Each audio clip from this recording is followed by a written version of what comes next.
সুপ্রিয় শিক্ষার্থীবৃন্দ, আশা করছি আপনি ভালো আছেন। তো আজকের ই-কমার্স টিউটোরিয়াল সিরিজের আজকের পর্বে আমরা ই-কমার্স সেটিংস থেকে প্রোডাক্টস সম্পর্কে জানবো।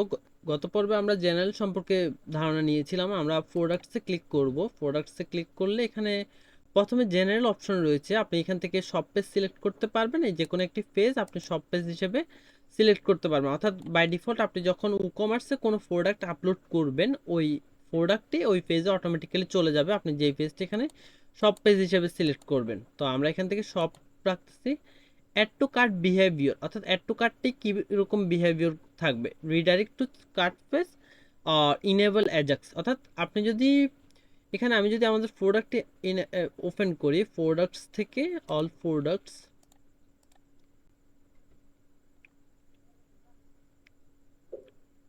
এই যে এই প্রোডাক্টটি যদি এখন ভিউ করি তাহলে এখানে আমাদের প্রোডাক্টের অপশন রয়েছে enable ajax add to cart buttons on archives. অর্থাৎ আপনি যখন এটি অ্যাড টু কার্ট করবেন তখন এটি বাই ডিফল্ট ভাবে এটি অ্যাজাক্স হিসাবে এটি আপনার কার্ডে অ্যাড হয়ে যাবে, কিন্তু আপনি সেম পেজে থেকে যাবেন।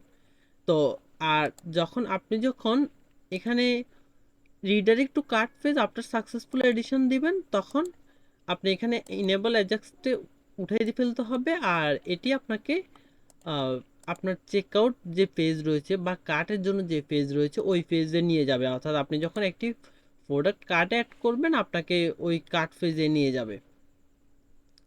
দেখতে পাচ্ছেন আমাদেরকে অটোমেটিক্যালি এখানে প্রোডাক্ট থেকে কার্ট পেজে নিয়ে আসছে। তো এটি সেম ভাবে কাজ করবে আপনি যখন এখান থেকে অ্যাড টু কার্ট করবেন আবার।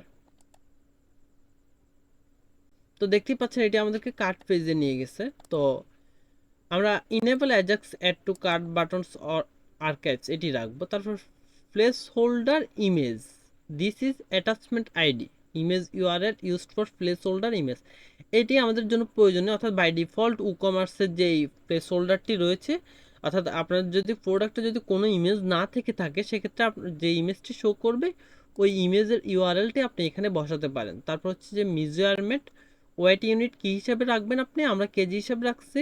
আর ডাইমেনশন ইউনিট আপনি কি হিসাবে রাখবেন, এখানে সেন্টিমিটার, মিলিমিটার, ইঞ্চি এভাবে রাখা যায়, আমরা সেন্টিমিটার হিসেবে রাখছি। তো রিভিউস, আপনি কি প্রোডাক্টের জন্য রিভিউস অন করতে চাচ্ছেন কিনা, আমরা এটি ইনেবল রেখেছি। আপনি চাইলে এটি উঠিয়ে দিতে পারেন, তাহলে এটি শো করবে না। তো আমরা ইনেবল করলাম। তারপর হচ্ছে show verified owner level of customer review, আপনি যদি চান কাস্টমারকে ভেরিফাইড ওনার হিসাবে এখানে সিলেক্ট করে রাখতে পারেন। তারপর review can only be left by verified owner, অর্থাৎ আপনি যদি এই অপশনটি অন করেন সেক্ষেত্রে শুধুমাত্র ভেরিফাইড ওনার যারা রয়েছে প্রোডাক্ট আপনার স্টোরে তারাই শুধুমাত্র রিভিউ দিতে পারবে, বাকিরা রিভিউ দিতে পারবে না। তার প্রোডাক্ট রেটিং এটা অবশ্যই এনেবল করা আছে এখানে।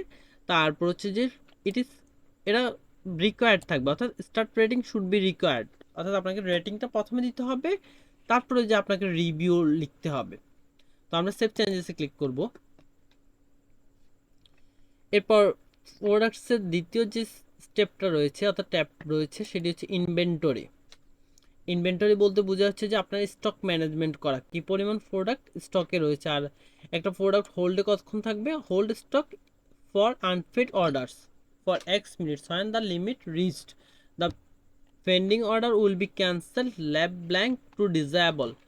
অর্থাৎ আপনি যদি যখন একটি প্রোডাক্ট যখন স্টকে থাকবে না, প্রোডাক্টে যদি অর্ডার আসে সেক্ষেত্রে এই প্রোডাক্টটি আনফিট থেকে যাবে একটা নির্দিষ্ট সময় পর্যন্ত, তারপরে এটি ডিসেবল করে দেওয়া হবে। তারপরে আপনি যদি চান এখানে ইনেবল লো স্টক নোটিফিকেশন, এটি অন রাখলে সেক্ষেত্রে আপনার প্রোডাক্টটা যখন একটা নির্দিষ্ট পরিমাণ হয়ে যাবে, আপনি যদি লো স্টক লিমিট দিয়ে দেন 20, 40, 50 ওরকম পরিমাণ প্রোডাক্ট যখন আসবে অর্থাৎ শেষ হয়ে আসবে তখন আপনার কাছে একটি মেল যাবে যে তোমার এখানে এটি স্টক কমে আসছে বা এই ধরনের একটি মেল যাবে। তারপর হচ্ছে যে আপনাকে যদি কোনো প্রোডাক্ট স্টক আউট হয়ে যায় সেক্ষেত্রে আপনি এখান থেকে নোটিফিকেশানটা পেয়ে যাবেন।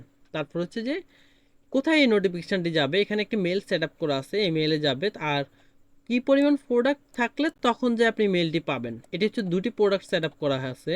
তারপর হচ্ছে থ্রেশহোল্ড, এটির প্রয়োজন নেই। তারপর আউট অফ স্টক ভিজিবিলিটি, অর্থাৎ আউট অফ, যে প্রোডাক্ট স্টকে আউট হয়ে গেছে সেটি ভিজিবল করতে চাচ্ছেন কি না, আমরা চাচ্ছি না, এটা হাইড আউট অফ স্টক দিয়ে দিচ্ছি। আপনি চাইলে দেখাতে পারেন, অর্থাৎ ভিজিটর আসলে সেটি দেখবে যে এটি স্টক আউট হয়ে গেছে। আর যদি কি কয় যে আপনি এটি ইনেবল করে দেন সেক্ষেত্রে এই প্রোডাক্টটি আর সাইডে দেখাবে না স্টক আউট হয়ে গেলে। স্টক ডিসপ্লে ফরম্যাট অর্থাৎ স্টক কীভাবে দেখাবে 12 ইন স্টক এভাবে দেখাবে। আপনি চাইলে এটা চেঞ্জ করে বাকি ইনফরমেশনগুলো সিলেক্ট করতে পারেন। আমরা সেভ চেঞ্জেসে ক্লিক করব। তারপর এখানে যে অপশনটি রয়েছে সেটি হচ্ছে ডাউনলোড অ্যাবল প্রোডাক্টস, আমরা এখানে ক্লিক করব।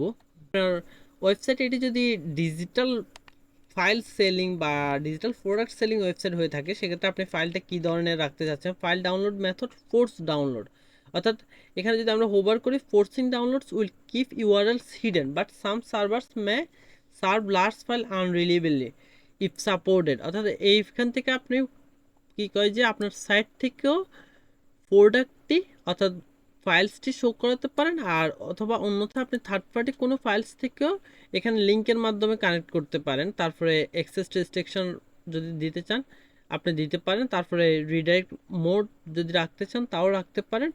ওপেন ইন ব্রাউজার, আপনি যদি ব্রাউজার ওপেন করতে চান তাও করাতে পারেন। তারপরে ফাইল নেম যদি সেম রাখতে চান তাও এখানে অ্যাপেন্ড করলে এটি থেকে যাবে। তারপরে কাউন্ট পার্টিশিয়াল ডাউনলোড, কী পরিমাণ ফাইল ডাউনলোড হচ্ছে এটি আপনি ইনেবল অথবা ডিসেবল করে রাখতে পারেন।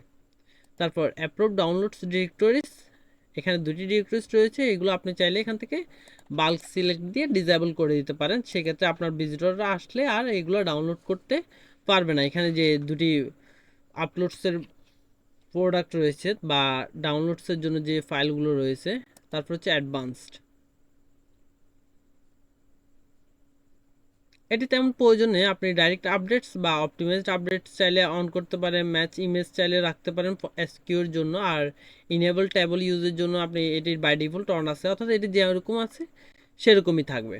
তো আজকের ভিডিওটি এ পর্যন্ত। ভিডিওটি ভালো লাগলে আমাদের চ্যানেলটি সাবস্ক্রাইব করে রাখবেন। আসসালামু আলাইকুম।